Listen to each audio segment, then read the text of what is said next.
Yo, what is going on, guys? Everyone's had a fantastic day. So we are at the start. We are at pretty much at a point right now where we're past the draft, past free agency, past the undrafted free agent sightings. We're getting into, obviously, we got past rookie minicamp, and now we're getting into the schedule for next week of the season, and more moves that can happen with the Eagles. But definitely want to go over a couple things when it comes to talk about two players. I want to talk about Desai a little bit, the new defensive coordinator, and a position group, how he might use them, and some other things. So obviously you got to take everything with a grain of salt right now. We're in a very early process right now.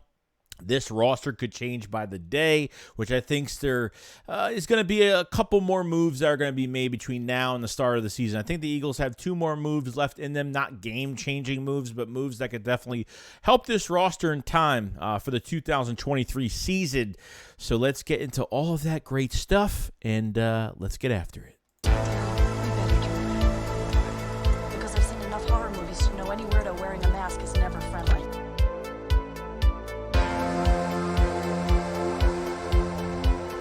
Yo, what is going on, guys? Hope it's having a great day. So, first things first, because I think people are getting confused on the news if it's true, if it's not true. What's going on? Obviously, DeAndre Swift, there was news that come out. Obviously, he's got the new number 0. First Eagle player to have the number 0, which is great. I think he's going to sell a lot of jerseys this year. News coming out on him on saying why he picked the number 0. And from what was said, quote unquote, from him, is that that's how many NFC Championship games the Cowboys have won. They put a little troll job into it. And then Micah Parsons got involved on Twitter and was like, "You're the new kid on the block." But I'm sitting here like, Micah Parsons, you act like you've been here for 12, 13 years, or you know what I mean? You haven't seen Dallas win anything yet. So I don't get why. I don't know. Micah Parsons gets too involved in everybody. He's too, I don't know. I don't know what's going on with him, but it is what it is. So I thought that was pretty cool. But at the same time, I was like, did DeAndre Swift actually say that? And then there was like, oh, he's going to have a target on his back now, blah, blah, blah. Cowboys are putting a target on his back. And I'm like, no.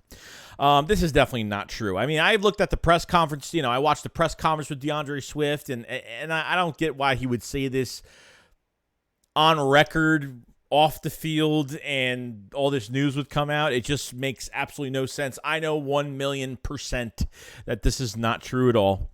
But I think it was actually pretty funny.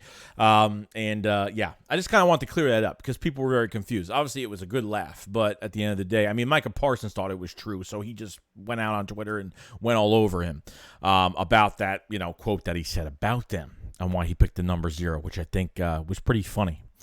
Secondly, I want to go over Moro Ojomo, 7th-round pick defensive tackle from Texas. This is an interesting one here because I didn't really put too much into it. I didn't really look after it, go into this player too much when it comes to his play and everything like that and why the Eagles picked him. Now, I was actually kind of surprised the Eagles got another defensive tackle at 7th. I was figuring maybe a tight end. I was figuring, maybe they'd get someone late. Obviously, they already got a quarterback, so I figured the last pick, they would go something different. But this is actually great. I like how, to be honest with you, I really like how they have a lot of depth at defensive tackle now.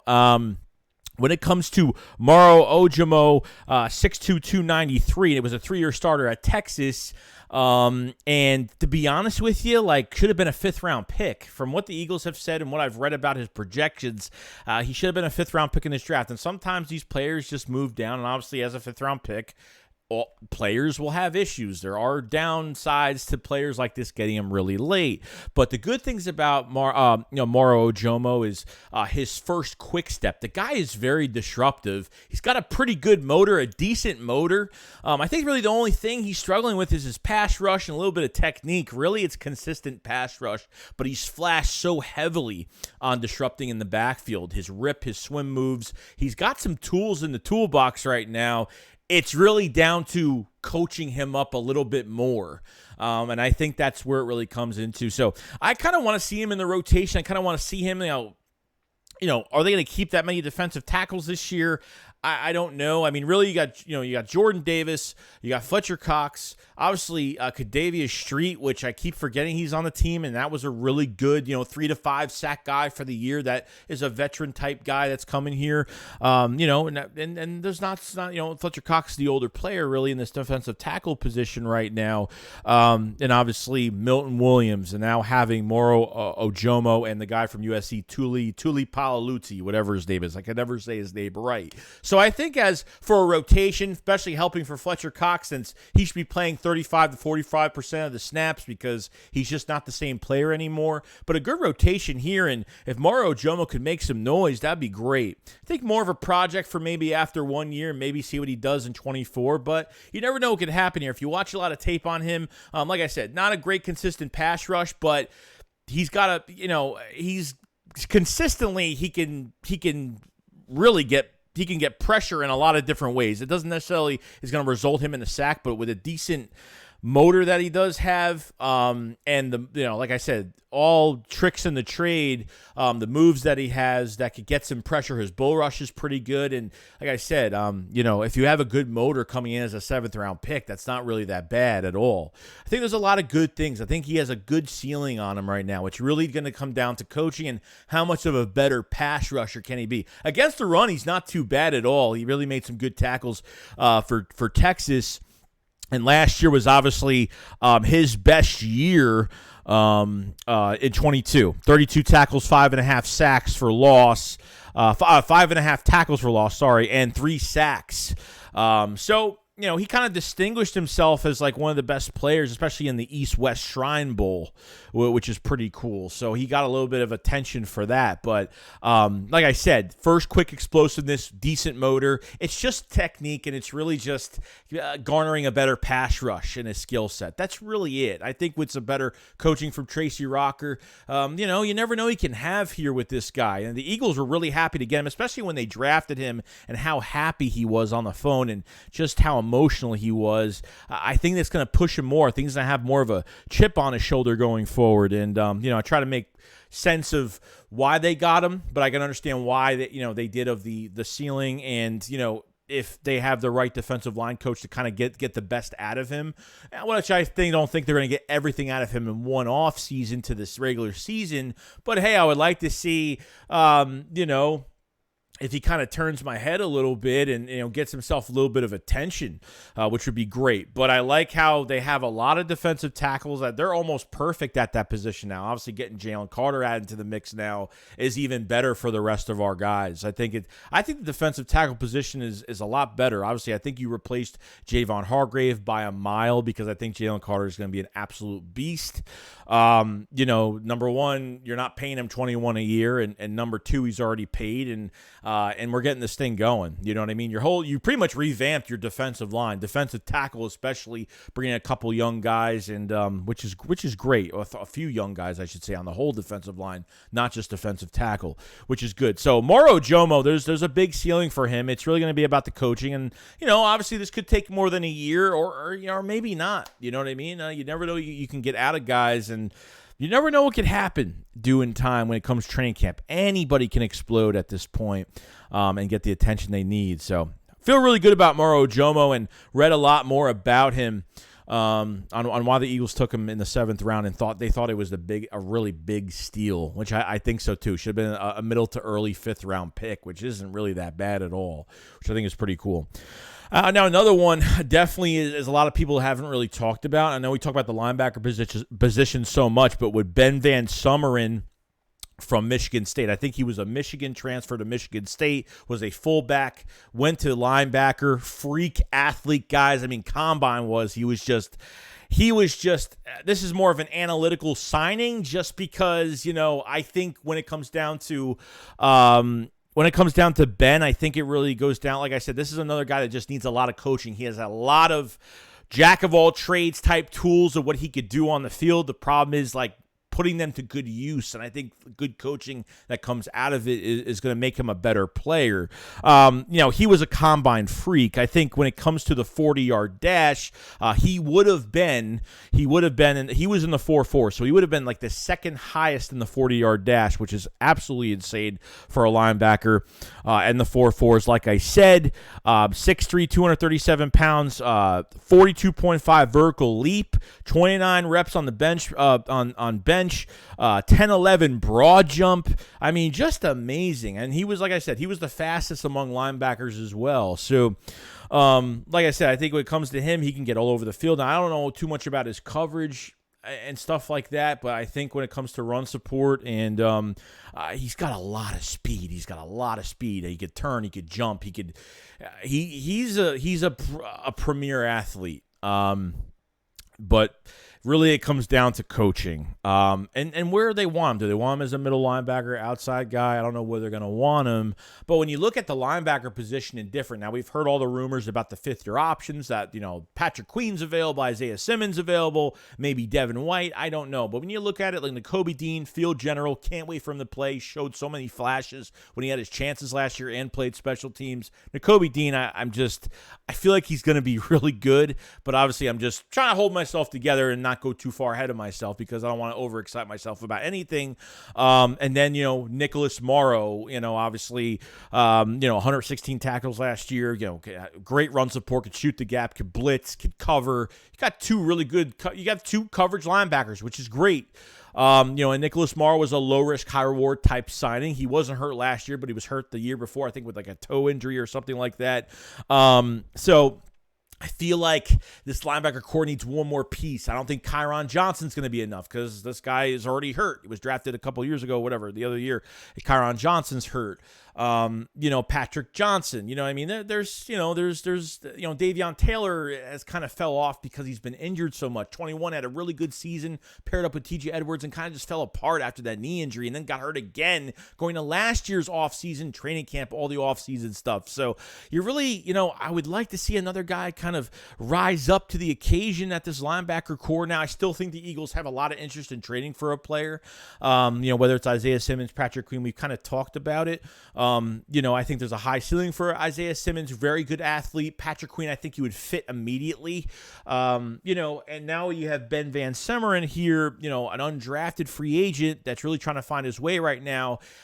It's really knowing the technicalities on the NFL level, and it's really just coaching. So it's pretty much a guy that has all this athletic ability. He just really doesn't know how to use it in a game of football, really, on the NFL level, and probably will have some trouble. So, I mean, it's just good. Like I said, with a lot of these guys that are undrafted late round picks, it comes down to coaching and exploiting the best out of these guys. Okay, we've seen, everybody's athletic. Okay, when it comes to the NFL, but this guy is extremely athletic. This was more of an analytical signing because of how athletic he is. But if he catches on and starts to make some noise here, you never know what could happen here. Like I said, I don't know much about the if he's a coverage guy or something like that. I've watched some tape on him, just a very tiny bit, but the guy can run east to west. The guy is a tackling machine all over the field, and he's a thumper, and he hits hard as well.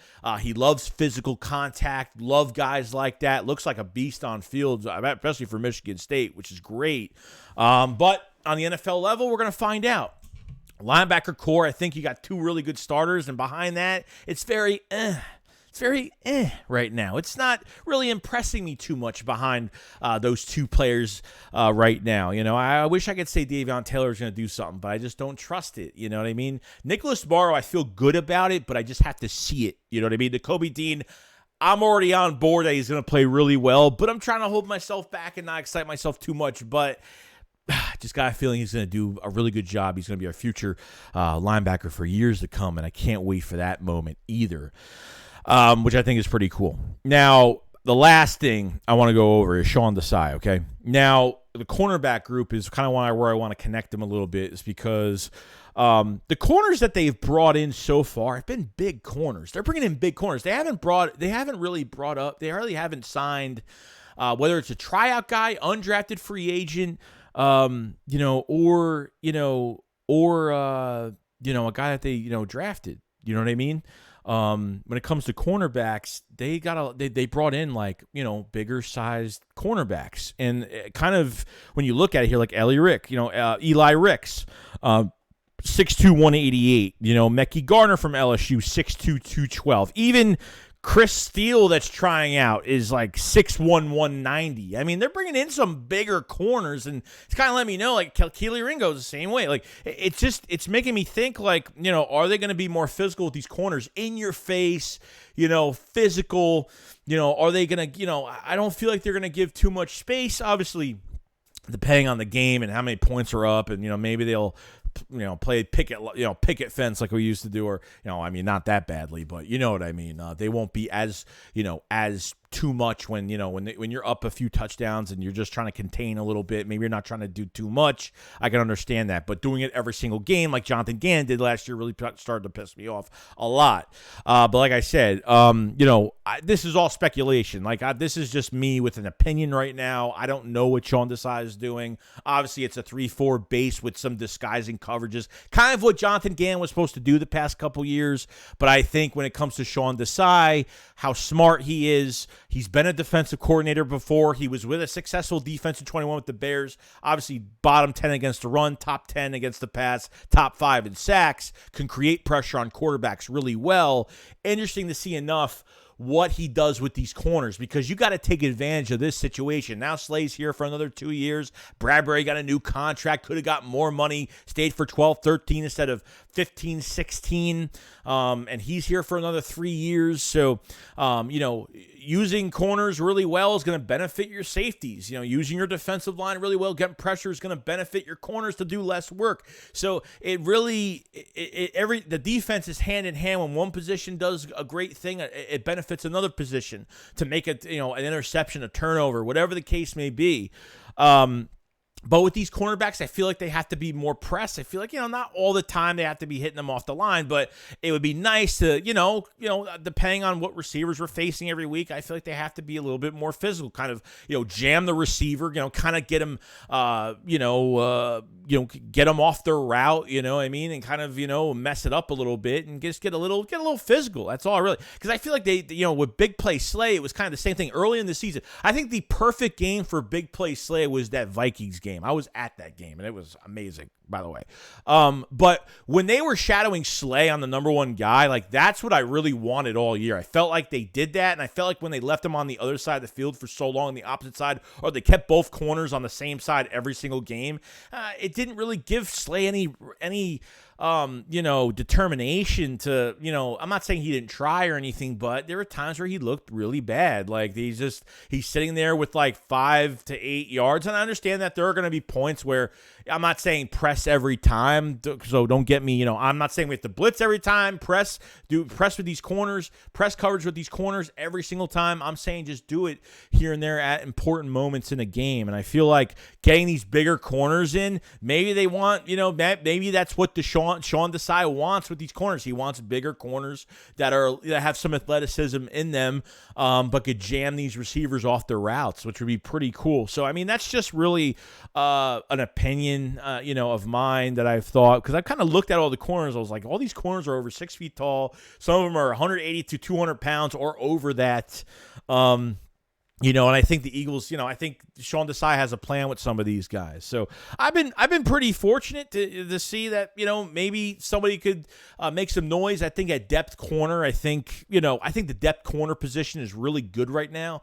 But even having Slay and having Bradbury, Avonte Maddox. I mean, you got, Mario Goodrich, Zach McPherson, Josh Jobe, and now adding guys like Mekhi Gardner and adding guys like, Eli Ricks to the whole group in general, Keely Ringo, I think, there's going to be some really good, healthy competition there, which I want to see if, some of these guys might lose their jobs. Who knows? Zach McPherson might lose his job. There's a more, you guys are holding on to your positions. You get new guys in the room, and they could fight a lot harder to get these jobs and kick these guys right out. Because really, at the end of the day, when you lose a cornerback, who do you really have? Greedy Williams is another one that I totally forgot he was in our depth right now. I think, obviously Greedy Williams has had his up and downs, and has dealt with injury as well. And another guy that's, I think the Eagles, believe that they can revive his career a little bit, and I hope they do. It'd be great to see a big turnaround in his play and even being a product of the whole defense and playing well. Who cares? As long as he's playing well and the rest of the defense is playing good around him, which makes him better, I'm perfectly fine with that. I'm not expecting him to do a whole bunch on his own, because like I said, corner's one of the hardest positions to play and be consistent. Obviously, both of our starting corners were top 5 and yards allowed last season, which is absolutely amazing. But like I said, they like these bigger cornerbacks. They brought in a lot of them.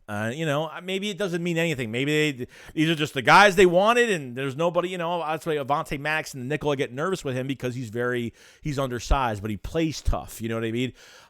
With some even we'll see. We'll see. I mean, it's going to come time where we find out. The competition, what's going to happen. I think training camp's going to be a lot of fun.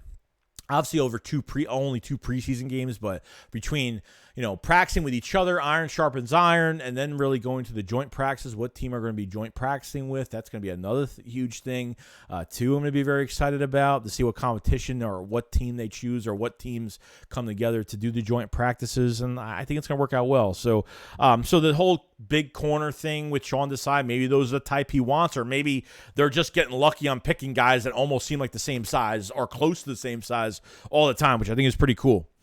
But other than that, that's pretty much it. That is your news for the Philadelphia Eagles. And obviously, once we get the schedule next week, some other things, we're going to wait a little bit for training camp. I want it to come as soon as possible because I want to see this competition unfold right in front of our eyes.